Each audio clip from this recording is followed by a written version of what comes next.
Hola, buenos días. ¿Cómo estamos? Nuevamente su amigo David Flakes. En un tiempo más con ustedes. Me da mucho gusto saludarles y bendecirles. Y bueno, hoy quiero platicarles, comentarles sobre el tema que nos toca hoy compartir, que es Job 9 y Job 10, ¿verdad? Capítulo 9 y capítulo 10. Y bueno, pues hoy les quiero comentar que en el capítulo 9 de la palabra de Dios nos habla de la incapacidad de Job para responder a Dios. Esto es Dios, cómo es que Job comienza pues no sé, a reconocer la, la magnificencia de Dios, el poderío, ¿verdad? El señorío del Señor, de nuestro Dios, en la forma en cómo Él se expresa, ¿verdad? Al estar pasando una situación difícil, como sabemos en este capítulo, más bien en este libro de Job, ¿verdad? Donde pues fue tocado y sobre todo lo más importante de este libro es, y a mí me ha impactado mucho, querido amigo, tú que me escuchas, pues es la situación de que cómo el enemigo, ¿verdad? En este caso le podríamos llamar el diablo, ¿verdad? Quien nos hace caer, quien nos hace hacer cosas negativas, infracciones y pecados delante de Dios. Y bueno, al decirle al Señor, ¿verdad? Recordando un poquito que le dice, pues préstamelo tantito, ¿no?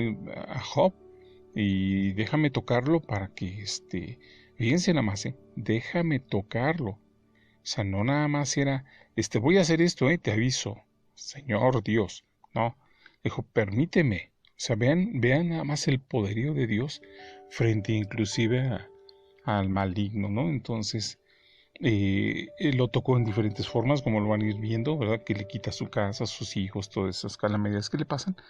Y aún así, Job le responde al Señor, ¿no? Le dice, pues, ¿quién, por ejemplo, lo podemos ver aquí en lo que es por ejemplo, en capítulo 9, versículo 12, que dice, he aquí, arrebatará. ¿Quién le hará resistir a Dios? ¿Quién le dirá, qué haces? Es decir, no hay nadie en este mundo que tengamos el derecho de decirle a Dios, ¿qué haces? Con lo que tú, las decisiones que tú tomas como nuestro Padre, ¿quién te va a decir qué es lo que estás haciendo bien o mal? No hay nadie. Él arrancará un monte, ¿verdad? Dice en el capítulo 9, versículo 5, dice, Él arrancará los montes con su furor y no saben quién los trastornó. O sea, imagínate nada más. Él remueve la tierra de su lugar y hace temblar sus columnas. Él manda al sol y no sale. Imagínate nada más. Y sella las estrellas. Eso nos lo dice en el versículo 7. Imagínense nada más qué impresionante, ¿no? O sea, cómo el Señor tiene todo el poder en sus manos. Entonces nos dice Job, al estar él hablando con el Señor y reconociendo que él no es capaz de reclamarle al Señor, muchas veces nos pasa en nuestra vida diaria también, ¿no? Nosotros queremos reclamarle a Dios, pero no sabemos muchas veces cómo no reclamarle, sino cómo hablar con Él, cómo preguntar con Él. Y debemos hacer de la forma más respetuosa con el Señor. Esto lo podemos ver, por ejemplo, miren en el capítulo 10, donde dice Job lamenta su condición, ¿sí? Y también comienza a hablar con el Señor, ¿verdad? Dice, ¿te parece bien que oprimas, que deseches la obra de tus manos? Es decir, Job, y que favorezcas los designios de los impíos. En el versículo 4 del capítulo 10, dice, ¿tienes tú acaso ojos de carne? ¿Ves tú como ve el hombre? ¿Son tus días como los días del hombre? ¿O tus años como los tiempos humanos? Imagínense nada más, o sea, él comienza a platicar con Dios. Él comienza no a sí a reclamarle, pero de una forma respetuosa.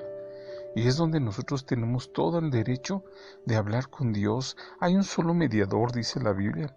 Dice en la palabra de Dios que el único mediador entre el hombre y Dios para hablar y abogado tenemos es Jesucristo. Entonces, imagínate nada más, tú lo que estás haciendo, bueno, lo que estamos haciendo nosotros muchas veces es de que le reclamamos, ¿qué está pasando ahorita con la situación actual del mundo, no?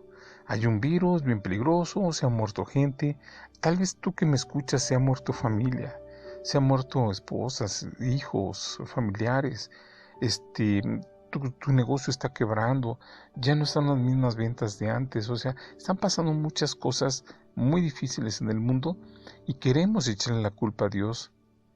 Yo la verdad, como tú, estoy pasando muchas situaciones y de alguna forma solamente debemos de preguntarle, ¿no? Tú tienes un propósito, por algo estás haciendo las cosas, Señor, y enséñanos a entender qué es lo que quieres con nosotros, ¿sí? ¿Quién tenemos cuando nosotros pecamos o nos sentimos culpables delante de Él? Pues tenemos a Jesús. Aunque volvamos a pecar y volvamos a regarla, Jesucristo siempre será un abogado para nosotros y perdonará al Señor nuestros pecados, nuestros errores. Entonces, acércate a Jesús, acércate al Señor para que de alguna forma te sigas sintiendo con fortaleza de que lo que está pasando actualmente no es porque Dios lo mande, es porque Él lo permite, así como permitió. Si tú relacionas tu vida a lo que está pasando actualmente con Job, él le permitió al diablo que tocara a Job, pero le dijo no lo mates. Y muchas veces a nosotros nos pasa lo mismo, ¿no? Nos alejamos del Señor, nos olvidamos de todo lo que sucede, nos olvidamos de ayudar, de orar, de clamarle, nos olvidamos de adorarle, nos olvidamos de ser mejores cada día y muchas cosas positivas se nos olvidan. Y al final de cuentas, cuando tenemos una catástrofe, cuando tenemos un problema, una situación difícil, eres tú el culpable. ¿Por qué me mandas esto? Y comenzamos a cuestionarle como si tuviéramos el derecho, cuando nosotros lo hemos provocado. Lo digo por mí. Yo no quiero que alguien se sienta en esa situación, en este comentario, en esta plática, que yo le esté diciendo a alguien esa situación, tú, eres tú. No. A veces nosotros también tenemos que reconocer, y yo lo reconozco, que la regamos. Entonces, así como soy ser humano y la regué, y tú también, bueno, pues de alguna forma tenemos que entender que Dios solamente está probando a la humanidad. ¿Qué pasa con nosotros? Acércate con el Señor, acércate, tú que tienes todavía ese derecho y esa fortuna de poderte acercar a Dios, a Jesucristo, y poder leer su palabra, acércate, ten fe, ten esperanza, y vas a ver que al final del camino vamos a ver la luz, muchos, vamos a ver el resplandor del Señor respaldado en nuestras vidas, así como lo ha hecho también conmigo y con mi familia, lo va a hacer contigo. Entonces, recuerden, soy su amigo David Flames, me dio mucho gusto compartir esta pequeña palabra con ustedes. Lean su Biblia en medida que puedas, capítulo 9, capítulo 10, vele dando seguimiento a este empoderamiento que estamos haciendo internacional. Y bueno, de alguna forma me dio mucho gusto, que Dios te bendiga y hasta la próxima. No se olviden de seguir a Dios, amar a Dios y amar al prójimo. Gracias. Agradecemos tu atención. Ayúdanos a seguir siendo un medio de bendición para los demás. No dejes de seguir nuestras redes sociales y comparte con tus familiares y amigos. Seguramente alguien necesita una palabra de bendición este día. Gracias.